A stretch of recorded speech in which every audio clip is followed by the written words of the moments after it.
Bonsoir, mon nom est Stéphanie Gamache, conseillère aux familles et responsable de l'administration pour la maison Gamache et Nadeau. Mon grand-père Claude, mon père François et moi-même sommes très fiers de supporter la télévision communautaire des Appalaches dans la présentation de cette série d'émissions portant sur l'art, la culture et le patrimoine. C'est pour nous une façon de contribuer à la promotion des talents de notre communauté, ainsi qu'à la conservation et à la diffusion de notre histoire locale. À tous et à toutes, bonne émission.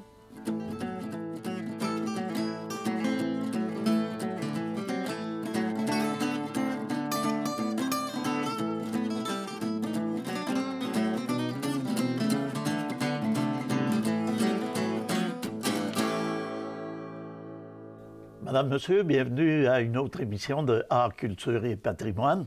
Alors, notre invité cette semaine est quelqu'un qui a vécu de nombreux événements au sein de la population thetfordoise, que l'on parle des Fêtes de l'Amiante, des Jeux du Québec 1980-2003, le centenaire de la ville de Thetford et plus près de nous, le Festival de la Relève. Alors, j'ai le plaisir d'accueillir comme invitée Madame Charlotte Ferland. Alors, Charlotte, bienvenue. Merci, Nelson, de me recevoir, de recevoir le patrimoine.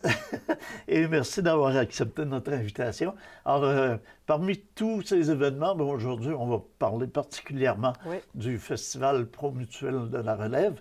Alors, auparavant, c'était le Festival de la Relève, maintenant, c'est Promutuel. Alors, si on regardait comment est né le Festival de la Relève? Oui, c'est une histoire, en fait. C'est une histoire d'une gang d'amis qui ont décidé d'amener une activité spéciale dans le centre-ville. Les gars qui ont pensé à ça en premier, c'est Carl Blanchard, qui travaillait à ce moment-là à l'Indisque, qui est un magasin de disques du temps, là, et Stéphane Poulin. Donc, il y avait eux autres, Stéphane travaillait pour le centre-ville et la SIDAC, je pense, dans ce temps-là. Donc, les gars, ils ont dit qu'il faudrait faire une activité qui amène du monde dans le centre-ville. Ça fait que, dans le fond, ce qu'on fait, Héritage Centre-Ville encore, à trouver des activités, mais ça fait longtemps qu'on y pense. Donc, Stéphane et Carl se sont consultés là-dessus, ils ont pensé à des choses, fait que là, ils sont venus chercher des amis là, qui se tenaient dans le centre-ville, dont il y avait Michel Sanssouci, qui était un ami du temps, Claude Fitzgerald, qui travaillait chez Cogeco à l'époque, Marc Routier, qui était aussi là, Charles Fauché, au niveau de la programmation, et moi. Donc, c'est vraiment le comité de départ en 1994. Et là, il faut dire que les Fêtes de l'Amiante étaient disparues de... La même année. Okay. On a fait les Fêtes de l'Amiante, puis après, ça a été les débuts du Festival de la Relève, parce qu'à l'époque, on avait la scène, la ville avait une scène. Donc, on a pris cette scène-là, puis on l'a mis sur la pelouse du presbytère, qui était dos au centre paroissial. Donc, ça faisait pas mal... on s'est dit, bon, bien, si on peut avoir un peu de monde, ça fait que finalement, dès la première année, ça a débordé dans la rue. Le deuxième soir, on a été obligé de fermer la rue. Fait que dès ce moment-là, on sentait que les gens étaient prêts à avoir une nouvelle activité au centre-ville. Est-ce que c'était justement pour pallier la disparition des Fêtes de l'Amiante? Non, c'était pas ça à ce moment-là. C'était plus pour vraiment là, amener des gens au centre-ville, pour faire revivre le centre-ville, question de quelques soirs. C'est ce que j'allais te demander. Quelles étaient les attentes quand on a lancé le Festival de la Relève?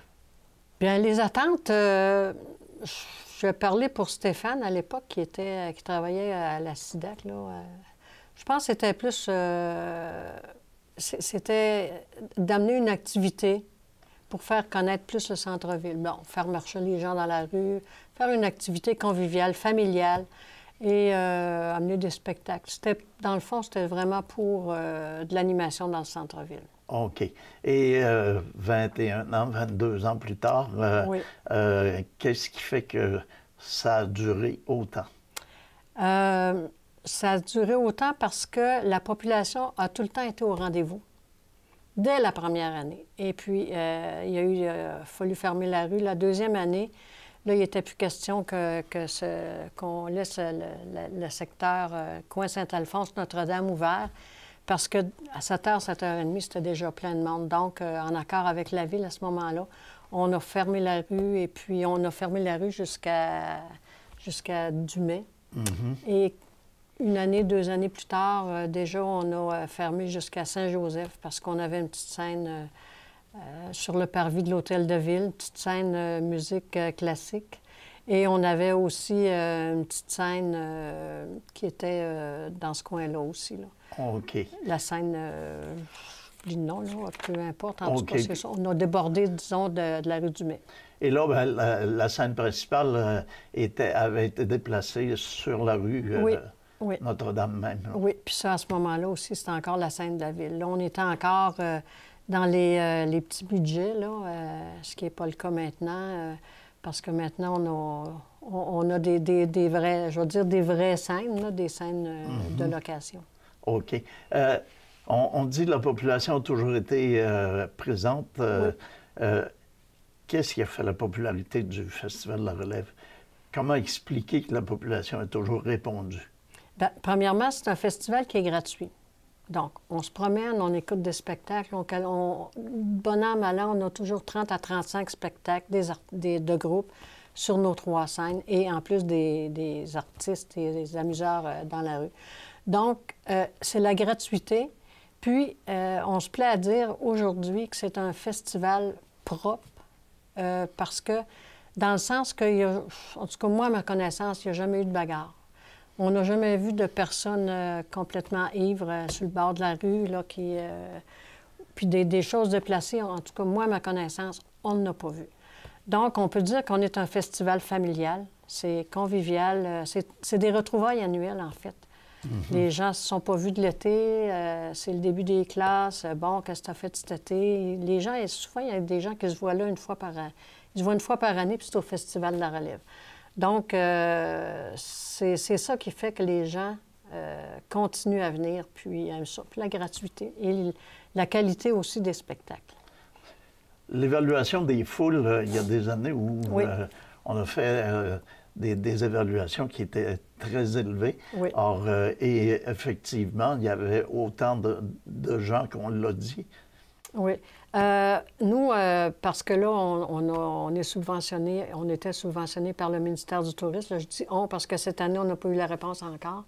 Donc, aux 3 ans, ça prend des études de provenance et d'achalandage qui doivent être effectuées par une firme approuvée par le ministère du Tourisme. Donc, nous, c'est la firme Segma Recherche qui a fait les 2 études. On en a fait une encore l'an dernier.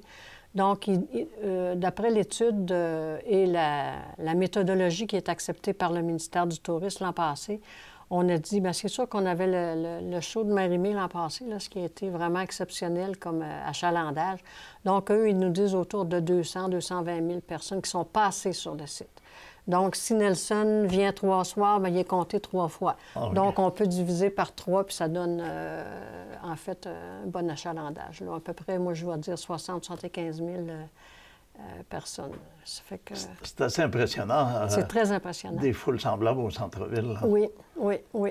On s'en rend compte, hein, surtout sur le site de la scène Loto-Québec. Des fois, là, c'est tellement... je veux dire, comme on dit en français, jam-pack. On ne peut pas marcher, on ne peut pas traverser la rue ou aller au bar ou des choses comme ça. Comme l'an passé, ça ne marchait plus dans le centre-ville. C'était... fallait... Si tu avais une envie, il fallait que ça soit là. Tu ne pouvais pas marcher. Oui. Si on parlait du site lui-même aussi, oui. Alors, d'une année à l'autre, bon, on entendait des rumeurs qui disaient, bon, ben probablement que le festival va déménager parce que... Et là, il y avait des sites qui avaient été proposés ou en tout cas soulevés parmi les rumeurs. On parlait du Parc Saint-Noël, on parlait du stade. Le site actuel, est-ce que c'est le site gagnant? Moi, je pense que oui. Puis, tant que je pense que le comité, tant que les gens du comité vont rester là, je pense que ça va rester au centre-ville. C'est le site idéal, c'est beau. Quand on arrive sur la scène Loto-Québec, l'église, les arbres, c'est vraiment le plus beau site qu'on peut pas avoir. On a 3 scènes, des endroits idéaux avec la scène hydro qui est en arrière de l'hôtel de ville. C'est vraiment l'endroit idéal pour les genres de spectacles qu'on a là. Puis la scène à l'autre bout de la rue aussi. Là. Ça fait que Moi, je pense que c'est l'endroit idéal. Puis le stade, là, c'est sûr qu'on ne peut plus y aller parce que depuis qu'il y a le baseball, là, avec la surface, là, on ne pourrait pas mettre une scène de 50 000 livres là-dessus. Là, ça briserait tout le terrain. Donc, puis je dis pas que il y a plusieurs années, des fois, on se disait, si on s'en allait à Saint-Noël. Mais c'est sûr que l'accessibilité n'est pas le même, puis aussi l'électricité, tout ça, là, ça serait un problème. Ça fait qu'actuellement, je pense qu'on a un site gagnant qu'on va garder. Le cachet ne serait pas le même. Ah non, non, pas du tout. Ouais. Ça serait très différent oui. comme cachet. Oui. Donc, tantôt, on parlait de la gratuité qui pouvait faire, puis de la qualité des spectacles, mais il y a le site aussi qui fait beaucoup pour... Oui, oui. C'est très accessible. Oui, les terrasses, les restaurants, là, c'est vraiment le meilleur site, je pense, pour notre festival. Et aussi, quand KB3 va être là, on va peut-être pouvoir s'en aller faire des petits spectacles là, on verra. C'est ça va être un site possiblement à exploiter. Oui. Est-ce que dans le courant de l'histoire du Festival de la Relève, il y a eu des éditions où l'événement a été mis en péril? Bien, c'est sûr qu'au niveau de la température, bien, on est comme tous les événements extérieurs, on est dépendant de la température. J'avoue que des fois, là, quand on est le vendredi puis qu'on a une belle programmation puis qu'il mouille à boire debout toute la journée, là, puis là, tu te dis, c'est notre soir pour vendre de la bière, se renflouer, tout ça. Puis finalement, là, il mouille. Bon, ben coudonc. C'est sûr que ça joue sur le moral des troupes. Puis là, des fois, on se dit, bon, il y a encore mouillé, qu'est-ce qu'on fait? Mais on n'a pas... je pense qu'il n'y a pas d'édition bien spéciale qu'on peut dire, on aurait aimé ça lâcher après, là. Il y a de la bonne relève, puis on a des bons bénévoles, parce que si on n'avait pas de bénévoles, on n'existerait pas non plus. Il y a combien de bénévoles impliqués, puisque tu en parles? Là? Oui. Actuellement, si on compte les organismes qui s'occupent des bars, on a autour de 300 bénévoles pour la fin de semaine. Parce que quand on a une dizaine de bars, et c'est tous des organismes du milieu qui s'occupent des bars et qui gardent les pourboires comme activité de financement annuel. Donc, avec les montages, démontages, puis les différents secteurs d'activité, bien, on a autour de 300 bénévoles. Tu parles de démontage. Il y a des années où le dimanche matin, c'était... Moi, je vais employer le mot triste. Là. Triste, Il n'y avait pas vraiment beaucoup de monde. On comptait les gens de l'exécutif, puis il y avait 10-12 personnes. C'était une tâche énorme. Oui. Vous avez corrigé le problème, je pense. Oui, on a corrigé le problème parce que moi, j'étais après perdre tous mes petits gars, là. Ça fait que j'ai dit, si je ne veux pas rester toute seule dans ça. Comme tu dis si bien, le dimanche matin, là, on se retrouvait 10 personnes là, pour démonter tout le site. Puis nous autres, habituellement, à 3 heures le dimanche après-midi, il n'y a plus rien qui paraît, tout est ramassé. Fait que là, c'est devenu très lourd au niveau du comité. Ça fait que là, on demande, exige, mettons, là, au moins 2 personnes par organisme qui viennent nous aider le dimanche matin à démonter. Donc, l'an passé, on s'est retrouvés 20-25. Alors là, c'était plaisant.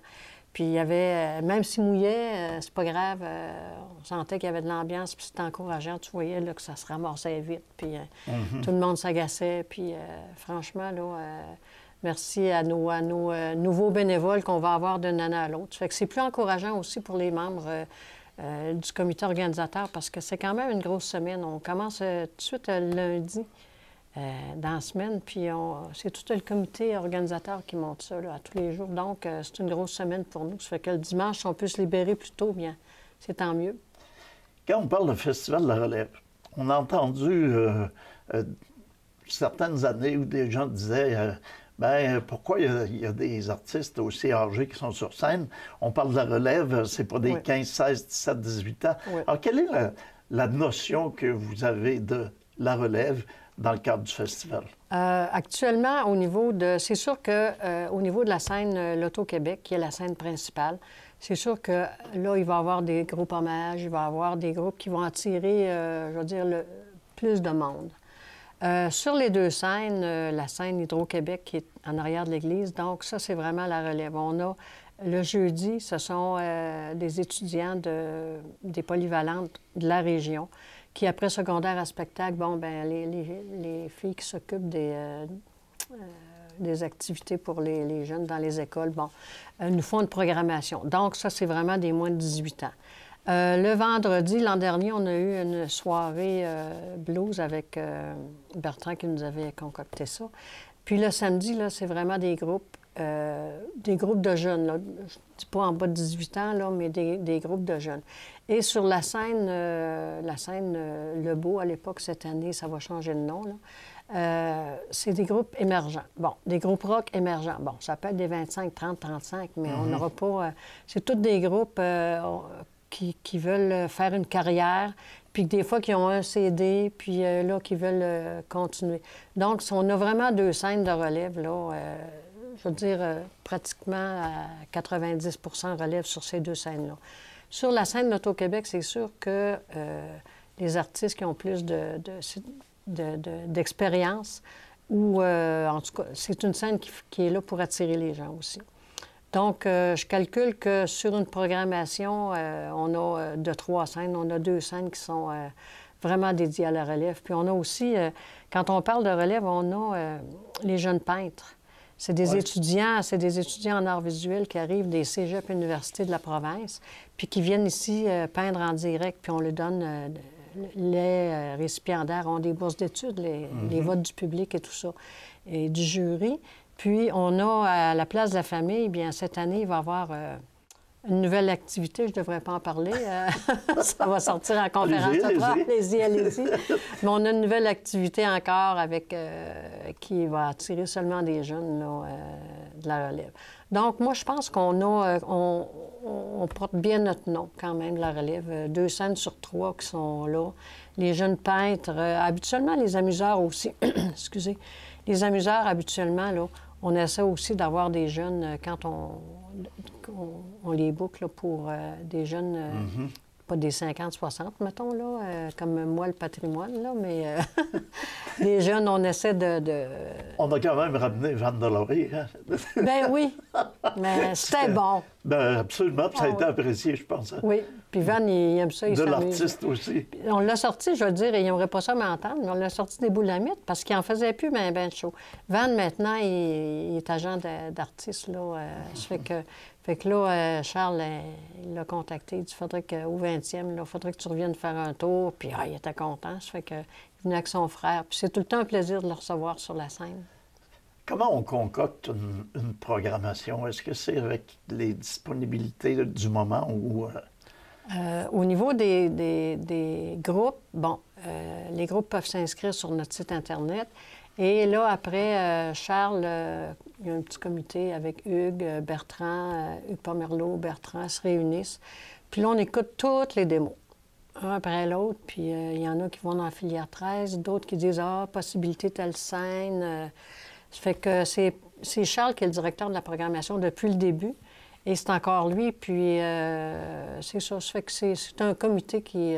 et aussi, quand Charles ne prend pas la décision tout seul, il fait des scénarios de programmation, puis il les propose au CA. Puis là, bien, ça se discute, puis finalement, je pense que c'est unanimement qu'on prend la décision de dire, bon, bien, telle scène, ça va être ça. Et l'artiste principal, là, avant, on parlait d'un porte-parole, maintenant... Oui. L'artiste principal, souvent, ça va être des contacts. Exemple, comme l'an passé, c'était Marie-Mé. Marie-Mé, on l'avait... l'automne avant, on avait fait des démarches, puis elle n'était pas disponible à nos dates. Donc, ça fait que là, on avait comme oublié le projet. Et là, un matin, je reçois un email de Hugues Pomerleau et de Charlotte. Marie-Mé est disponible le vendredi. Là, ça a fait comme yes! Mais là, on connaissait pas le cachet et tout ça. Donc, on s'informe. Ça fait que on a été chanceux parce qu'il y a une date qui s'est libérée de sa liste à elle. Donc, on a pu avoir Marie-Mé. Mais habituellement, on regarde aussi là, les artistes, des fois, qui font la tournée des festivals. Puis on essaie de booker là-dessus. Là. On a eu des artistes de renom. Là. Oui. oui, oui, oui. Je pourrais vous en nommer quelques-uns. Là, je me suis fait une petite liste parce que dans les débuts, on a eu Marc Derry, Noir Silence, on s'en rappelle, Vénus 3, Richard Petit qui est venu. Les respectables sont venus à quelques reprises. On a eu Pagliaro, Daniel Boucher, qui était en passant un artiste fort gentil, Boum Desjardins, DJ Champion, David Usher, Éric Lapointe, qui a vraiment, je pense, fait un bon spectacle, les Cowboys. Puis l'an dernier aussi, on avait les jeunes de la voix. On avait 4 artistes de la voix, là, Mathieu Provençal, puis on a eu Marie-Mé, Rémi Chassé, puis Julie Lefebvre.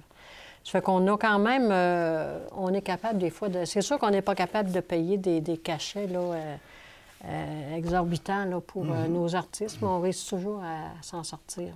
Petit budget deviendra grand. On est parti d'un budget très modeste. Un budget de 5 000, 6 000 là, dans ce coin-là. Là. Parce que la Ville nous prêtait la scène, puis les artistes venaient là comme bénévoles. Et là, on est rendu autour de 300 000. C'est beaucoup de sous oui. Et ça demande de l'aide, ça. Oui, on a des très bons partenaires qui sont avec nous depuis le début, Desjardins, Promutuel, puis au fil des ans, Hydro-Québec, L'Auto-Québec. Bell se sont joints aussi. Fait que, puis tous les partenaires, j'en ai beaucoup qui sont là depuis le début et qui nous suivent, là, des généreux partenaires de la ville, de la région. Si on n'avait pas ces gens-là, le festival n'existerait pas parce que des fois, notre partenaire, il va être en prêt d'équipement. Donc, on n'a pas à payer ou à louer les équipements. Donc, ça, pour nous, on est capable de le calculer, de faire le calcul.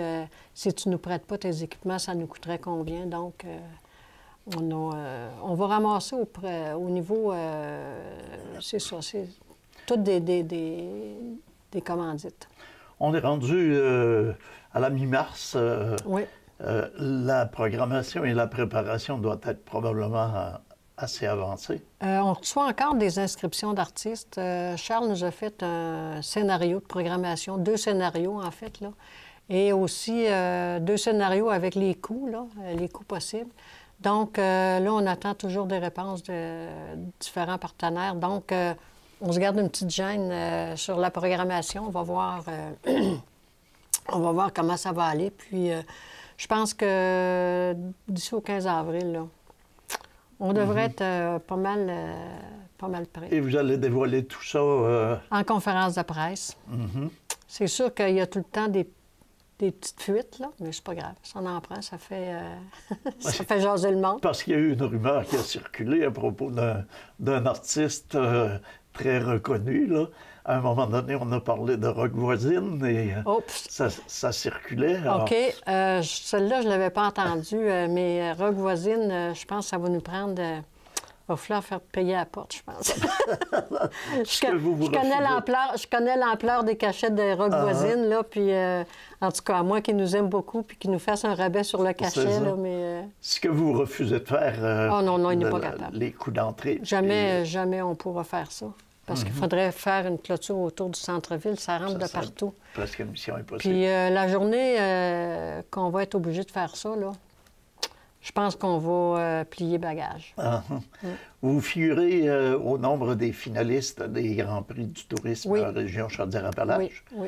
Alors, possiblement qu'au moment où l'émission va passer, ça sera connu, mais maintenant, l'événement fait partie des finalistes.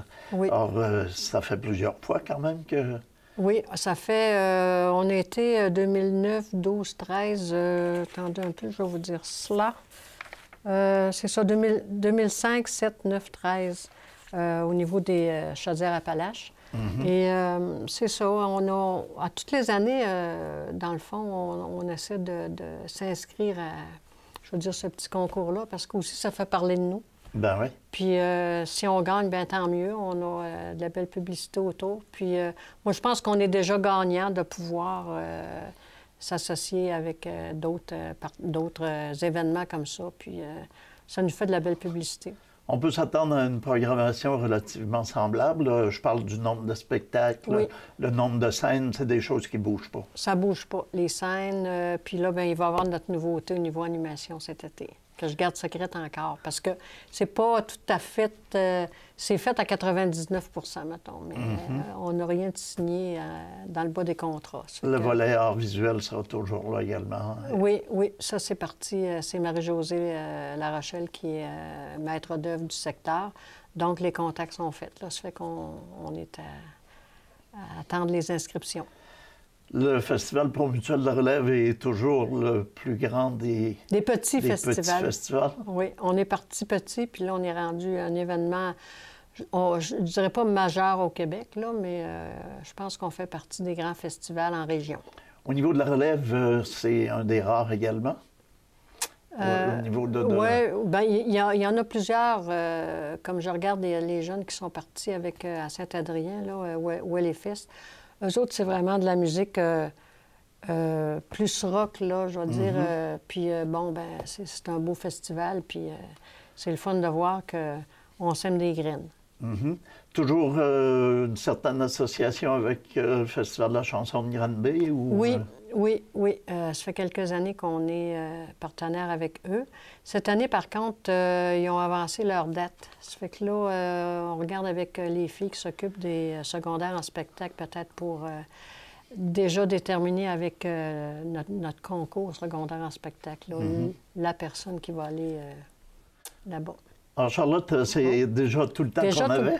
C'est déjà écoulé. Alors, on te remercie de t'être prêtée à cette entrevue. Merci de m'avoir reçu. Puis, on a hâte d'en savoir davantage. Ben oui, ça ne retardera pas. Alors, merci beaucoup. Merci. Alors, quant à vous, on vous remercie également d'avoir été des nôtres et on vous donne rendez-vous à une prochaine émission d'Art, Culture et Patrimoine.